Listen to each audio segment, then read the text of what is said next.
that is what makes them a vulture. Let's talk about money and the narcissist vulture. Today we're going to talk about narcissists and how they're like vultures. I know I'm sounding a little peppy talking about this, right? There's a reason for that. The reason is because I'm guessing that if we're having this conversation, you're probably on the other side of it, meaning you realize that the narcissist, whether they're covert or grandiose or some kind of a crazy combination, in some way, you're on the other side of this and you're already through it. So you might be in the relationship still with the narcissist, but you get what's happening. Therefore, I'm happy for you that you're on the other side of it. However, you're probably still suffering from the vulture that is the narcissist. Now, think about a vulture. They are going to peck away at a carcass until there's nothing left, and they go and they find another carcass. So think of your bank account or whatever it is that you have, whether it's emotional, financial, physical, a home, a car. All of this is the carcass for the vulture that is the narcissist, and they will just go from carcass to carcass. Usually they're feeding on more than one carcass at a time, so you're not that special in that way. However, you are very special that you're going on the other end of this and you realize that they are a vulture and you need to heal from it, you want to understand it more, and that is what we're going to talk about today. So taking a really Buddhist point of view, we have to accept their suffering. And without the suffering, without all of that murk and mud, we're not going to have the lotus that is awareness and moving forward. So don't hold on to shame or blame or guilt or any of those emotions, even anger, that might be getting to you. Because you know what? Your IBS, your headaches, your compulsive eating, whatever it is that you're going through right now is not worth it. Don't let them take hold of other areas of your life. You are worth so much more than that. You're the bloom, they're the mud. Got it? However, they're also a vulture. They're not just muddy, they're also a vulture. Now, listen, be lucky that you're not a narcissist. A narcissist is really in a pathetic, bad place. They need help, and they're out of all of the different disorders, conditions, and issues, they are more apt to not go to therapy and get help when they really need it. And really, they're the people that need it sometimes the most because they're causing a lot of strife around them, right? So here is what we have to think about. I don't want you to feel sorry for them. I don't even want you to give them that much energy, but I want you to sort of deflect any of the ownership that you might feel, the pity for them, because I know some of you are feeling that, right? Some of you are feeling really like, oh, they need help, they need love. Yeah, they do. They need help and they need love, but you don't have to be the one to give it to them. Let them deal with their own stuff. Let them find a therapist. Don't even try to get them to therapy. That's a whole other video, but just focus on you right now and understanding their vulture attitudes of why they can't conjure up love, why they can't conjure up what they need to conjure up, and why money becomes the thing. Just like a vulture isn't going to hang out and just eat a bunch of sunflower seeds, they're going to go for carcasses. A narcissist is not going to really make their own money. They're also not going to, in addition to not making their own money, they're not going to make their own life that is conducive or functional. Now, some of you guys are in a relationship, or maybe you've been in a relationship where you're staying at home and you're raising children, or you're a homemaker, and that's fine. So I'm not saying that if you are not physically working in the workforce, then you are a narcissist. Not in any way, shape, or form. However, if you're taking advantage of someone, then you have to think twice about, are you really a homemaker or are you a mooch? There's a big difference between the two.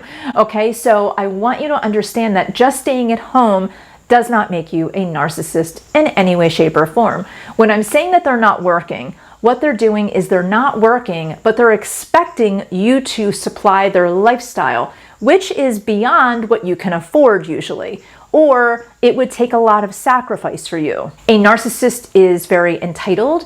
They have no remorse for taking what you have earned or taking what you have.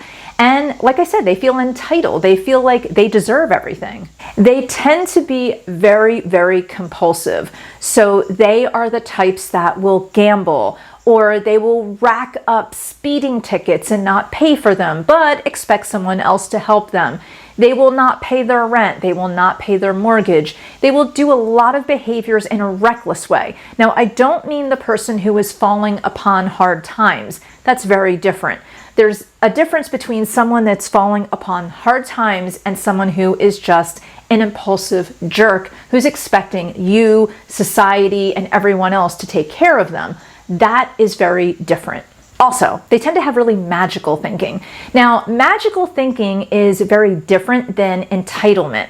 So entitlement is sort of like you feel like you deserve things. And a lot of times people think that magical thinking only goes hand in hand with someone who's very grandiose. Not the case.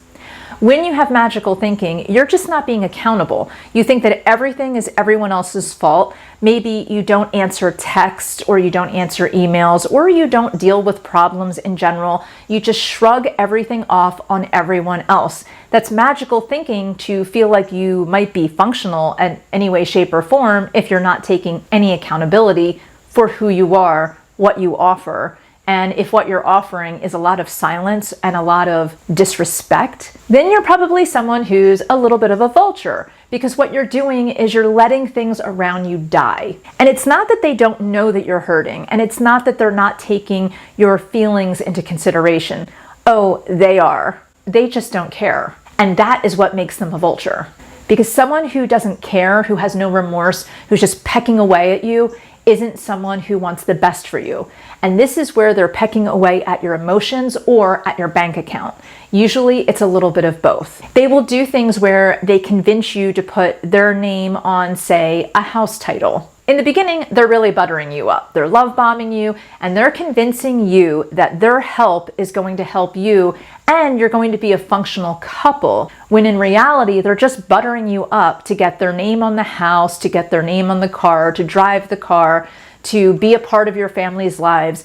Like, whatever they can do to infect you, they're going to do. Why is this? Because they have nothing of their own. And anything that they had of their own in the past was probably because they had it because someone else wanted it too. If you are with a narcissist who is very self-sufficient, they're still going to take advantage of you. It doesn't matter if they're in poverty, it doesn't matter if they're in wealth, they're still going to take advantage of you. Don't try to make sense of it. The other thing is they're very distorted. Now, I know a lot of people like different name brands. There's certain name brands that I like too, and liking name brands or luxury type of brands doesn't make you a narcissist. It doesn't even make you self-centered. It means that you just enjoy some fun things in your life, and if you can afford them, great. But a vulture is going to really identify with name brands. So for some of us, if we get something that is a name brand, I'll just take, for a lot of women, they might get a Michael Kors purse or a Prada purse or some kind of a name brand purse or tote bag. Usually that's because that was something that they had as a goal that they worked towards, and they feel like they deserve it. And so when they get it, it has more meaning than just the name brand. And usually after 6 months or a year of owning whatever that thing is, they don't sit and talk about it incessantly. So someone who's a narcissist doesn't really have something like that that's all the way in the distance that they particularly work towards. And when they work towards it, it's just very personal. For them, it's something that's very showy. They talk about it all of the time. They brag. They are really putting whatever this luxury thing is in your face, and they look down on you if you don't agree. Now, let me take that example that I had with the woman who maybe is working towards a certain type of a purse. When she has that certain type of a purse, she's really proud of herself, but she doesn't really flaunt it. And she doesn't talk about it in a way that would make you feel bad if you don't have that name brand. In fact, she understands that you really might not even like that purse or that name brand, and it is what it is because it's about her. But if you are with a narcissist or around a narcissist, say it's a narcissist female, she will say and do things that will make you feel like, if you don't have that type of name brand, or you don't see the importance of her having whatever it is she has, she will try to make you feel bad. Or if you are dating or married to someone who is very luxury focused, very name brand focused, they will make you feel bad if you in some way are not funding, are not creating the path for them to have all of these things that they feel are status symbols. Only a vulture is going to expect you to pay for their whims. And these whims can come in a lot of different ways. And depending on where you are financially, they might be nickel and diming you, or they might be really big purchases.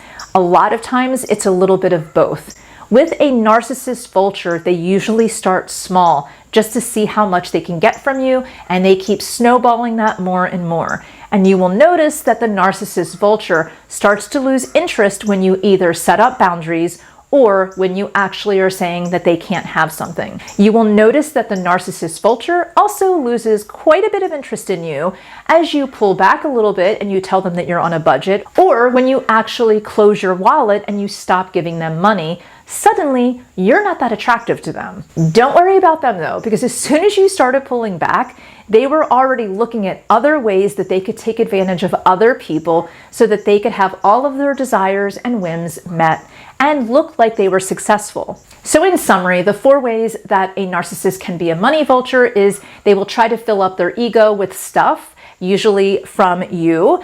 Number 2, they will get grandiose, they will get compulsive, and they will get greedy. Number 3, they will have magical thinking, taking no accountability. Number 4, they will have very distorted thinking. Okay, I have another video for you. Also subscribe and ring the bell so that we can stay connected.